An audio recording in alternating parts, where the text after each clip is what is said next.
My sister called me and told me what the topic was. And like, I pretty much was drawing blanks. Then I sat down just now and I thought about what I would consider to be one of my worst teachers.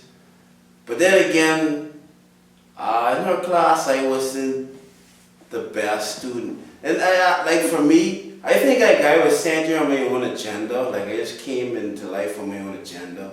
Because for me, school was just a place to get away from home. And home was a place to get away from school. And so, it's like, when they come with homework, my definition of homework is like washing the dishes or throwing out the trash, So I never did homework, like very rarely.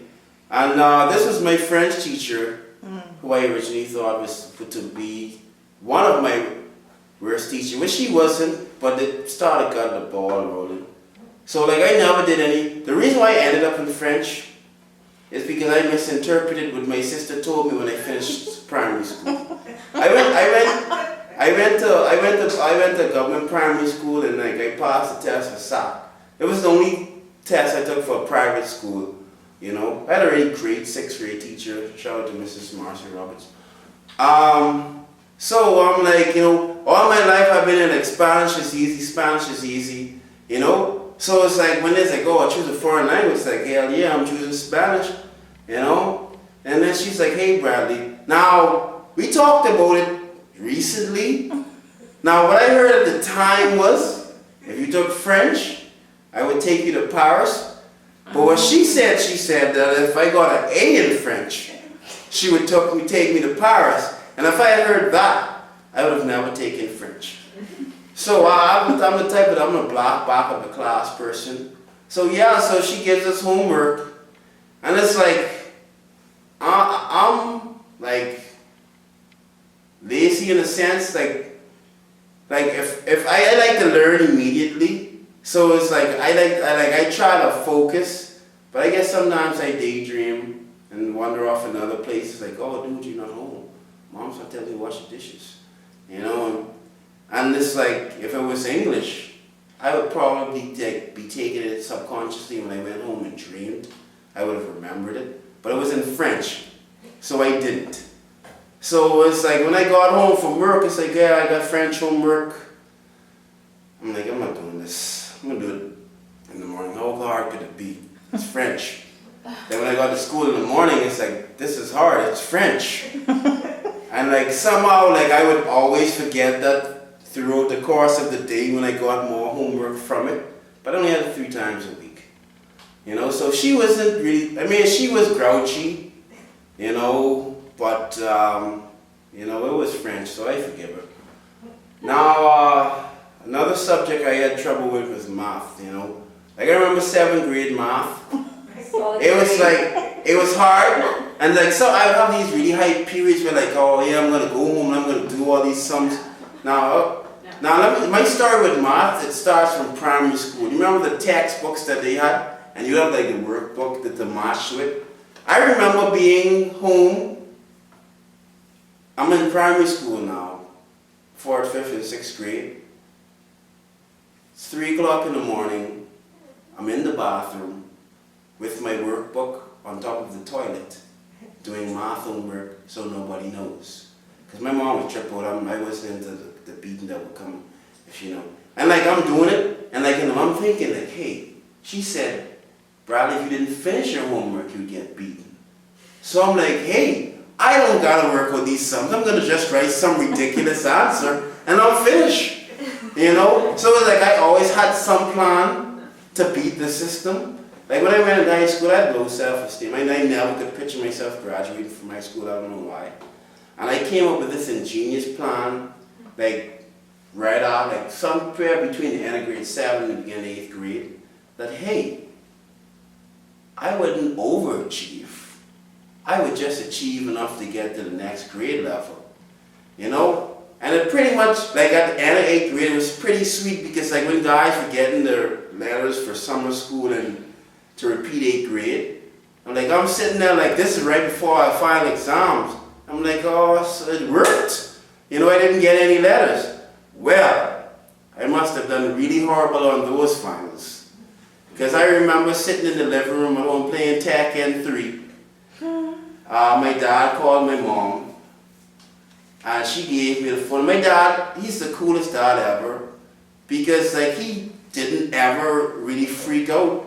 You know, it's like, he called me, he was like, hey, got your report card. Like, okay, you gotta do summer school. Like, shuck, this sucks. And then he's like, hey, you gotta do the 8th grade again. Like there was no, like no matter how good I did in summer school, I said, and the problem was, it's like, I was always huge for my age. Like when I went into grade 7, I was like 5'6", 5'7". So like, I'm already towering over everyone else. And now I gotta stay back with even shorter people and look even more abnormal. And so just stick to maths, you're gonna see how it all ties in. So, I repeat the 8th grade, you know, second time, I was a bit more motivated, you know. And as I get older, like the stupider my plans seemed, you know, I'm like, I don't even know why I'm telling you guys this. But anyway, so 8th grade, you know, again, you know, I went through it, it was okay. 9th grade, started doing better. Now, 10th grade, I started going to math classes in the afternoons just to get better at math so I could get into extended math. Like this was like every day just about. Now my girlfriend, she was good at math, and like she was in the math club. So it's like, hey, you know, I was like, this is a bonus, go to math club. I get to see my girlfriend after school. And like she's trying to teach me math. I was always good at multitasking. So it's like, but people never thought so. So like she's explaining to me a sum, and she had a really big butt. So while she's explaining the math problem, like gazing at the butt, she's like, Bradley, pay attention. Not like I am, okay? So I'm staring at your butt, but I hear what you're saying, you know, x plus y equals z, alright? So let's just keep on going, you know, don't mind me staring at your butt. But anyway, so I got through 10th grade, I finished with a B, got into extended math. So I'm like, oh snap, son. It's going down now. I'm going to be like the best math student ever. And my math teacher, like, she would like to like motivate you, or, you know, to do better. Or, you know, she'd be like, she'd post the grades up on the wall, you know, and it's like, she doesn't teach one math class, so everybody's going to see it. So it's like, oh, I got to do well, you know. So I got out with a B minus, went into extended math. 11th grade, I think it was even worse than the year I repeated. Because like everything was going wrong in school and out of school, and like we didn't have a math teacher for like 2 weeks, and then we got a math teacher, it was this African guy that taught chemistry at another school, and like, you know, in a certain topic in math there's multiple ways of solving a problem. He only knew one, and if you didn't do it the way he did it, it was wrong, you know. And then what happened was, it's like, I'm mixing up formulas because I'm trying to remember his way, and his way coincidentally is the way I don't understand.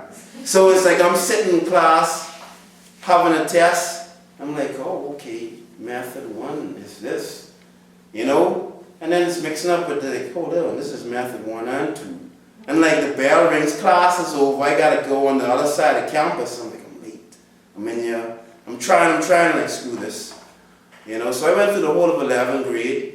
Like my math grade went from a B to like a D minus, very close to an F. And so when I went into 12th grade, I got my grade 10 math teacher back. And so she's like, you know, first math test, oh Bradley, you're not doing too well, you know. And like I became so indifferent, it's like, if I get an F, like I don't give like, you know, like like I rose to this point, I'm like, I don't give an F if I get an F. Okay. You can post it up on the wall, I don't care. It's 12th grade. Half of these people aren't my friends. I never cared what they thought about me anyway. So if I got F, hey, who cares? And like she's noticing this and she's like, Bradley, you gotta try. I'm like, this is like, you know, so for me, he was my worst teacher ever because he just ruined math for me. But the strange thing is, like when I wasn't taking a math test, like I sort of understood it. Like when I was in my first semester of college, I was working during the summer at an insurance company, one of the older ladies, she was taking math, and like I could explain it to her. I'm like, why can't I do this when I sit down? You know? You have to stare at a butt. Probably. You know, she had a nice butt as well. You know? So, yeah. So, yeah, that's pretty much my story. You know, it wasn't the worst teacher. I mean, he was horrible. Yeah, he was.